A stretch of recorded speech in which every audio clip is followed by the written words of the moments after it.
¿Qué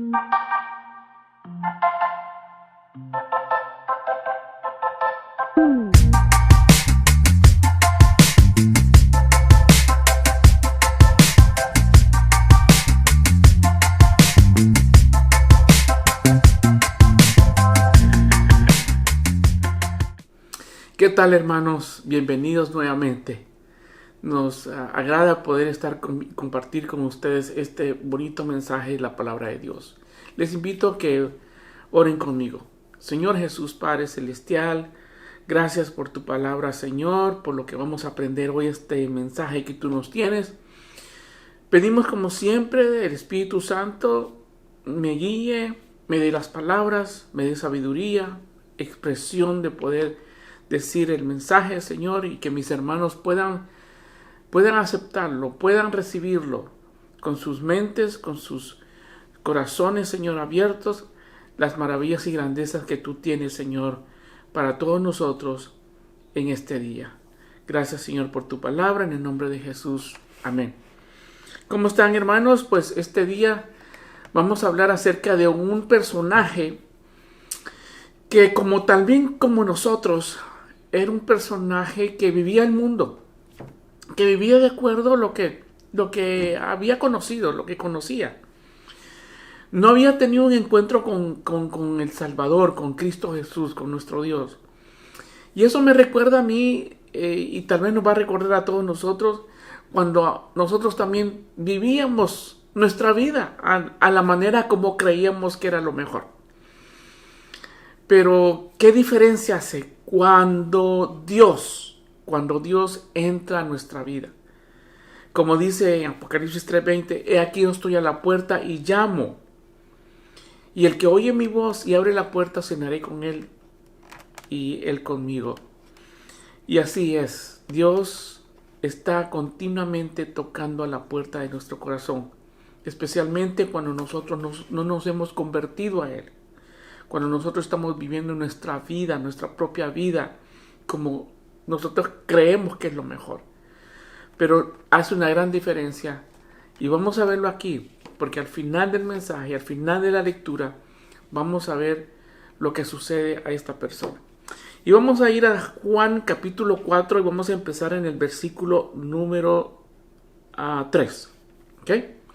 Aquí está hablando de Jesús, cuando dice que salió de Judea y fue otra vez a Galilea. Judea queda al sur de Israel y Galilea queda al norte. Y entre Judea y Galilea había un pueblo, un lugar que se llamaba Samaria. Y la gente que habitaba ahí en Samaria no tenía mucha buena relación con los judíos. Y resulta de que muchos años, 600 años atrás, desde que cuando estaba Jesús en este tiempo, el problema era de que en esa región vivían los judíos, pero ellos se mezclaron con otros pueblos de otras naciones.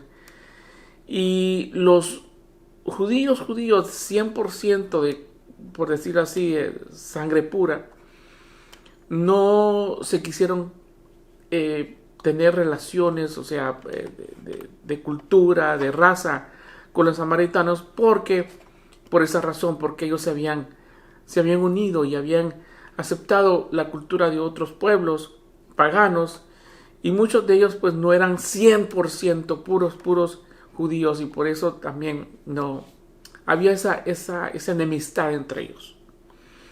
Y estamos nosotros en el tiempo de Jesús, ¿verdad? En estos momentos.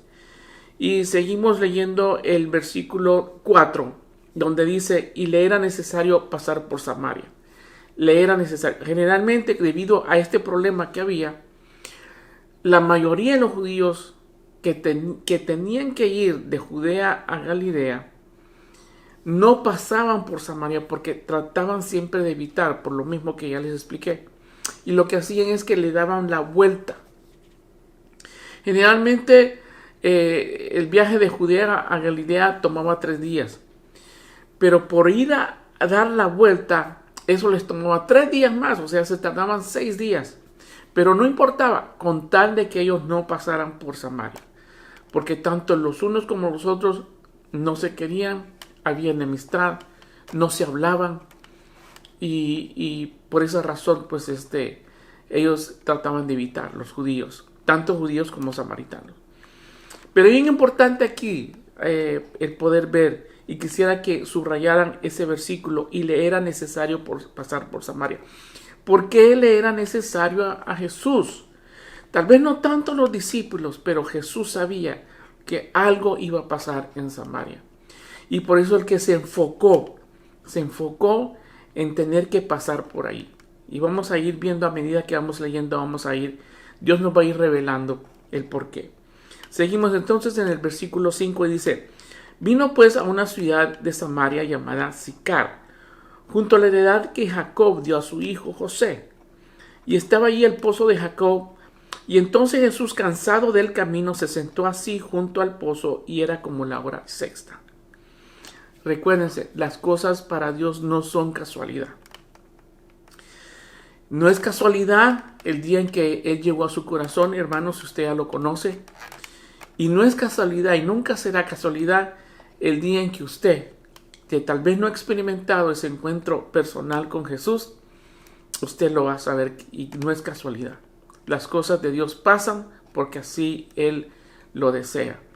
Y dice que estaba cansado del camino. Eso nos refiere, hermanos, de que nuevamente Jesús fue 100% Dios y fue 100% humano.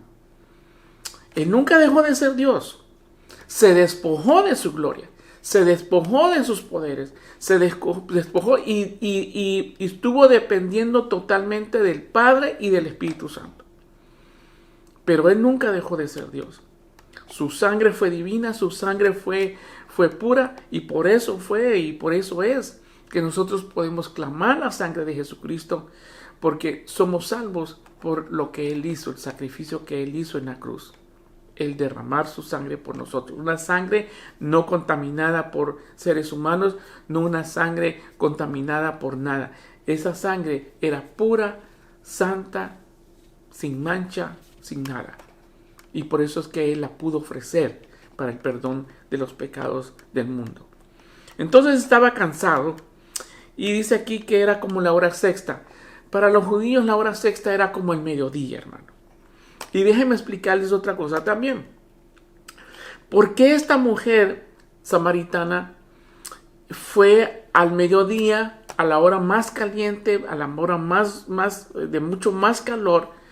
Recordemos que estamos hablando allá de Israel, que hay mucho desierto. El clima es muy caliente, muy árido.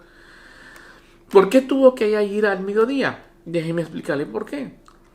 Generalmente, hermanos, la costumbre, la cultura de aquellos pueblos sigue siendo, ¿verdad?, de que el hombre es el encargado de ir a trabajar. El hombre en la mañana se levantaba listo para ir a trabajar, ya sea en el campo o con sus animales. La mujer, entre tanto, pues ella se encargaba de los asuntos de la casa. Y todas las mujeres, a eso de las tempranitos, 7 o 8 de la mañana, cuando todavía no estaba el calor, iban a los pozos a recoger agua para los quehaceres del día. Y la otra hora que iban era al final del día, casi más o menos tipo 5 o 6 de la tarde, más o menos, otra vez a recoger el agua para lo demás de terminar el día. Esta mujer nos cuenta aquí de que iba al mediodía. ¿Por qué? Vamos a ver por qué. Voy a seguir con la lectura para que yo después les pueda explicar la razón. Número 7 dice: vino una mujer de Samaria a sacar agua. Y Jesús establece una conversación con ella, simplemente pidiéndole agua. Y aquí hay otras dos cosas que hay que ver. Como les dije, samaritanos y judíos no se hablaban. Y también dentro de la cultura de aquellos tiempos, un varón, un hombre, si no era del círculo de la familia, no podía hablar a cualquier mujer. No podía. Era algo que estaba fuera de la cultura de ellos. Y sin embargo Jesús rompe toda esa cultura y le habla a una samaritana y le habla a una mujer. Qué cosas, ¿verdad? Porque para Dios, hermano, no hay raza, no hay color, no hay nación, no hay nada. Para Dios todos somos iguales. Todos somos iguales. Y le dice Jesús, dame de beber. ¿Ok? Y entonces el número 8 dice, pues sus discípulos habían ido a la ciudad y a comprar de comer. O sea que Jesús estaba solito. La mujer samaritana le dice, ¿cómo tú, siendo judío, me pides a mí de beber que soy mujer samaritana? Porque judíos y samaritanos no se tratan entre sí. Nuevamente, ahí, como ya les expliqué, ahora es la mujer que directamente le está diciendo a Jesús, ¿cómo tú siendo judío? Y quiero que subrayen la palabra judío, porque a medida que vamos leyendo, ya va a ver, hermano, cómo Dios y cómo esta mujer va poco a poco conociendo quién es Jesús. Al principio lo conoce como un judío, como cualquier judío. Pero recordemos que Jesús es diferente. Sí, era judío, pero también es el Salvador, el Rey de Reyes y Señor de Señores. Pero para entonces, esta mujer no lo conocía así. Lo conoce como un judío. Le empieza a conocer como alguien normal. Bueno, entonces le aclara la mujer y le dice, pues algo, bueno, tú eres judío, yo soy samaritana, soy mujer, tú eres un hombre, no lo conozco, no somos parientes como para que tú tengamos esta conversación, para que hablemos, ¿verdad? Y cómo está eso, ¿verdad? La mujer le vuelve, porque eso estaba bien, hermano, enraizado. Y la cultura de estas dos naciones y la forma como ellos intercambiaban o no tenían conversación, ¿verdad? Jesús viene y le respondió y le dijo, estamos en el 10, si conocieres el don de Dios y quién es el que te dice, dame de beber, tú le pedirías y él te daría agua viva. Aquí Jesús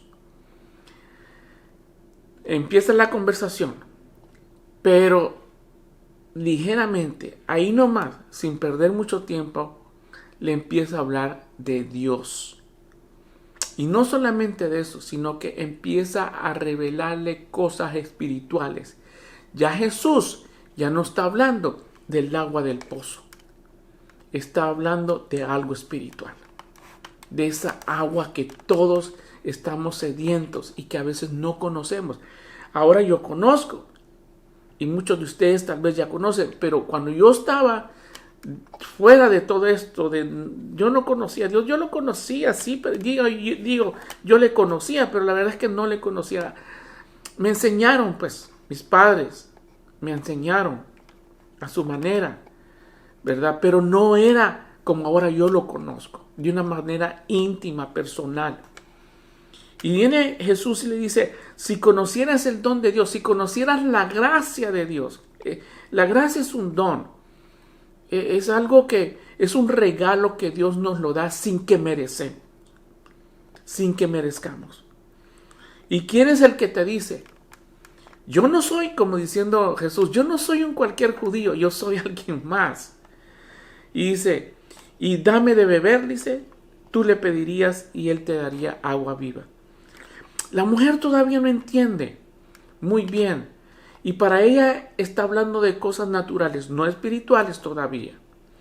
Y dice en el versículo 11, la mujer le dijo, Señor, primero le dijo, tú siendo judío, ahora le dice, Señor, no tienes con qué sacarla y el pozo es hondo. ¿De dónde pues tienes el agua viva? De una forma, hermanos, que esta mujer le dice a Jesús de una forma sarcástica. Porque le dice, no tienes con qué sacarla y el pozo es hondo. ¿Dónde pues tienes el agua viva? ¿Me entienden? ¿Entienden? No fue de una manera así, una pregunta normal, sino que aún un poquito como sarcásticamente, ¿me entiendes? Como diciendo, ¿cómo es que no tienes nada? El pozo es hondo. ¿Y cómo es que ni tienes cómo sacarla y me vas a dar agua viva? ¿Qué es eso? ¿Verdad? Se los pongo así de esa manera para que entendamos, hermano, cómo empieza toda la conversación, cómo empieza, pero Jesús, tan lindo, hermano, me encanta cómo Jesús llega a la mujer. Y esto es como una manera como también nos está enseñando Jesús cómo evangelizar a aquellos que no conocen de Dios. Y le dice en el número 12, ya recordemos, le dice judío, ahora le dice Señor. Número 12, ¿acaso tú eres mayor que nuestro padre Jacob? Otra pregunta, ¿me entiende? Que va con otro sentido, ¿verdad? Que nos dio este pozo del cual bebieron él, sus hijos y sus ganados. ¿Acaso tú eres mayor que Jacob? No pareces que seas mayor, eres una simple persona. O sea, ¿cómo es que te crees? Primero me dices que me ordenas de que quieres que te dé agua, después no puedes sacar, me dice que me vas a dar, que supieras quién eres, que me vas a dar agua viva, no tienes cómo sacarla, el pozo es hondo. ¿Qué te pasa? ¿Verdad? Pero Jesús está de un corazón tan precioso, él sigue porque él no quiere perder de vista lo que Dios tiene para esta mujer. Respondió Jesús y le dijo, cualquiera que bebiere esta agua volverá a tener sed. Ya, ¿me entiendes? Como que la conversación ya sigue en las cosas espirituales y la mujer como que ya, como que cualquiera dice que bebiere de esta agua volverá a tener sed. Ya le pone un poquito más de atención y dice Jesús, mas el que bebiere del agua que yo le daré no tendrá jamás sed, sino que el agua que yo le daré será en él fuente de agua viva que salte para vida eterna. ¡Wow! Ya aquí está hablando de algo más fuerte. Ya no es una agua sencilla. Ya le vuelve otra vez a recordar. Y le dice más específicamente, yo no estoy hablando de esta agua. Porque de esta agua vas a sacar y vas a tener sed. Y mañana vas a venir. Y pasado mañana también. Y todos los días. 2 veces al día posiblemente. Vas a venir a sacar agua. Porque esta agua te va a calmar la sed de tu cuerpo. Pero yo estoy hablando, en otras palabras le estaba diciendo Jesús, estoy hablando de una agua espiritual. Porque dice, no tendrá sed jamás, sino que el agua que yo le daré será en él una fuente de agua viva que sale para vida eterna. Ya le empieza a hablar de algo más, de una vida eterna. Y a veces, hermanos y hermanas, nos enfocamos en lo que vemos aquí a nuestro alrededor, pero acuérdense, las cosas de Dios son espirituales. Y es cierto, vivimos en un mundo natural, pero Dios vive en un mundo sobrenatural, en un mundo en que no es Él no pertenece a este mundo. Número 15, la mujer le dijo, Señor, dame esa agua para que no tenga yo sed ni venga aquí a sacarla. Se interesó la mujer en que, buscó su propio interés. Al leer esta respuesta de ella, se ve el interés de ella de decir, bueno, si es así, qué bueno, porque no voy a tener que venir todos los días a sacar agua. Aquí dice, dame de esa agua para que no tenga yo sed, ni venga aquí a sacarla. Y Jesús le dijo, ve, llama a tu marido y ven acá. Ok. ¿Por qué Jesús le dice acerca de su marido? Jesús sabía que había una necesidad en la vida de esta mujer. Y Jesús siempre sabe la necesidad que tenemos nosotros sin que lo digamos. Él ya lo sabe. La mujer nunca había conocido, ni primera vez que tenía un encuentro con Jesús en este pozo. Pero Jesús sabía que esta mujer tenía una necesidad. Por eso, si volvemos nuevamente al versículo 4, y le era necesario pasar por Samaria. Y ahorita ya estamos entendiendo mejor, ¿verdad? Todas estas palabras que el apóstol Juan nos está describiendo. Porque Juan, hermano, la diferencia de los demás evangelios es que Juan se enfoca más en las cosas espirituales de Jesús. Y entonces le dice, trae a tu marido. Y dice, Jesús le dice, respondió la mujer y dijo en el versículo 17, no tengo marido.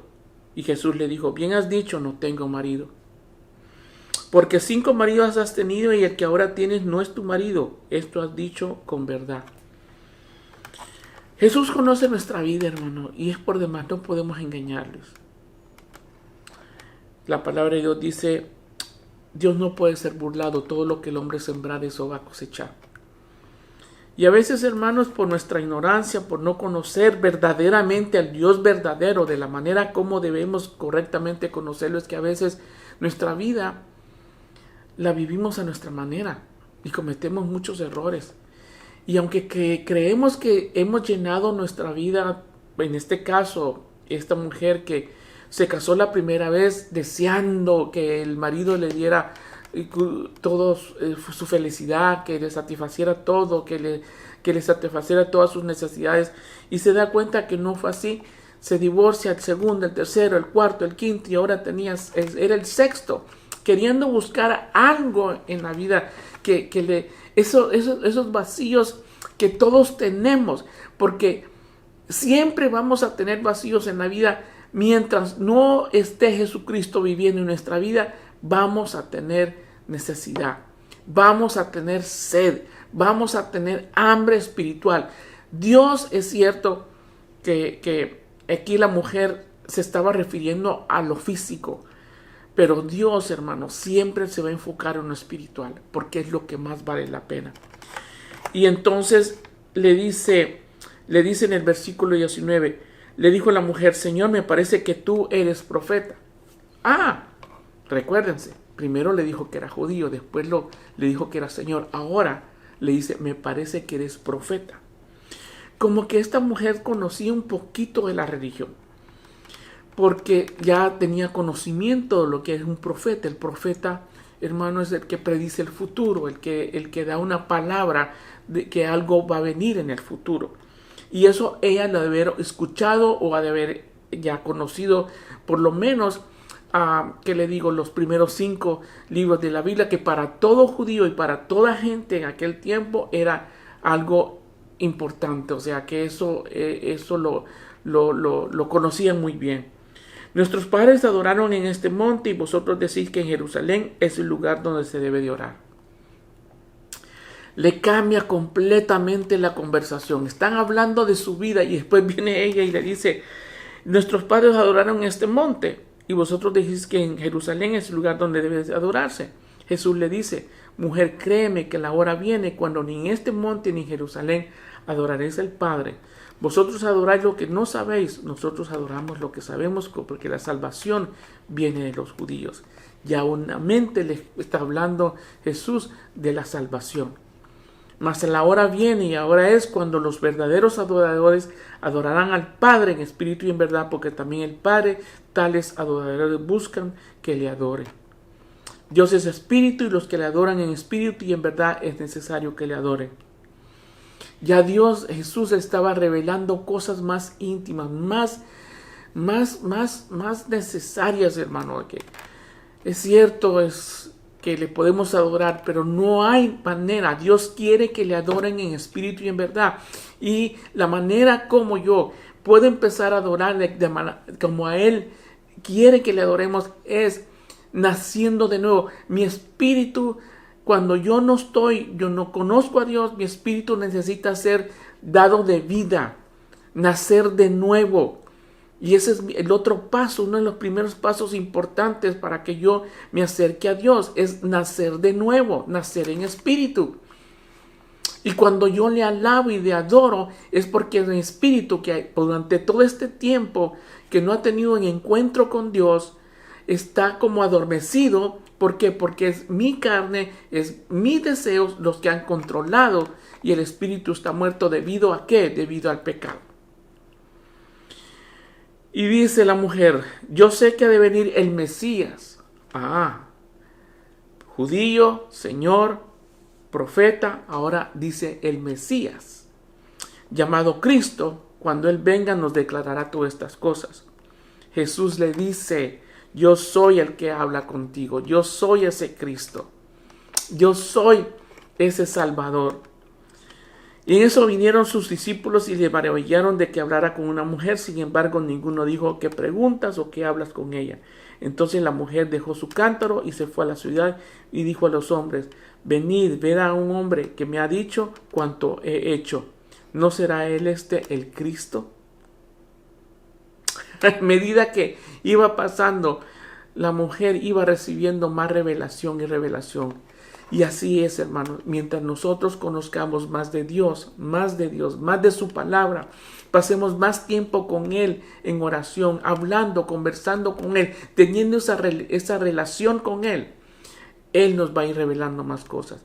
La mujer tenía religión, la mujer tenía ritos y tradiciones, pero Dios les estaba dando a esta mujer algo muy especial. Le estaba revelando cosas de Dios. Entonces salieron de la ciudad y vinieron a él. Entre tanto los discípulos le rogaban diciendo: Rabí, come. Y él les dijo: yo tengo una comida que comer que vosotros no sabéis. Entonces los discípulos decían unos a otros: ¿le habrá traído alguien de comer? Jesús le dijo: mi comida es que haga la voluntad del que me envió y que acabe su obra. Qué bonito, hermano. Otra enseñanza en que nos dice: no nos estemos distrayendo tanto en lo que está alrededor. Mejor enfoquémonos en hacer la voluntad de Dios, en hacer la voluntad del Señor. Nos vamos al versículo 39, donde dice: y muchos de los samaritanos de aquella ciudad creyeron en él por la palabra de la mujer, que daban testimonio diciendo: me dijo todo lo que he hecho. Entonces vinieron los samaritanos a él y le rogaron que se quedase con ellos, y se quedó allí 2 días. Versículo 41 dice: y creyeron mucho más. Miren lo importante del testimonio. Creyeron, pero en el 41 creyeron mucho más por la palabra de Jesús, y decían a la mujer: ya no creemos solamente por tu dicho, porque nosotros mismos hemos oído. No tanto el testimonio que nos diste, pero ya hemos oído nosotros y sabemos que verdaderamente este es el Salvador del mundo, el Cristo. Ya lo conocieran como Salvador, no como judío, no como un Señor, no como un profeta, no como un Mesías, no como un Cristo, pero como el Salvador. Qué lindo mensaje, ¿verdad? Vamos a inclinar nuestro rostro, hermano, y darle gracias a Dios por este lindo mensaje de redención, de rescate. Jesús por eso era necesario que Él llegara a Samaria, especialmente en ese pozo, especialmente a esa hora. No era casualidad. No era casualidad, hermano. Y Dios quiere llegar a su corazón hoy, este día. Y vamos a inclinar nuestro rostro y vamos a hacer una oración para que así como Dios obró en esta mujer, pueda obrar en nuestro corazón, y que Dios nos revele cosas tan secretas, pero que Él solo lo revela a aquellos que le buscan y que le aman. Señor Jesús, Padre Celestial, gracias, Señor, por tu linda y preciosa palabra. Porque lo que tú hiciste con esta mujer hace 2000 años, lo sigues haciendo hoy actualmente, en estos momentos, Señor. Cuando mis hermanos y hermanas o las personas que puedan oír este mensaje, mi Dios, que tú le reveles, Señor, quién eres y la necesidad, Señor, de tener una relación, un encuentro especial contigo, el Cristo, el Salvador del mundo. Tú vas a cambiar sus vidas, Señor. Tú vas a cambiar, Señor, y vas a llenar todo vacío que haya en la vida de cada uno de nosotros, Señor. Gracias por tu Espíritu Santo. Gracias, Señor, por lo que has hecho. Gracias, Señor, por tu sacrificio. Gracias por la sangre bendita, mi Dios. En el nombre de Cristo Jesús, Señor. Amén. Muchas gracias, mis hermanos, y que Dios me los bendiga.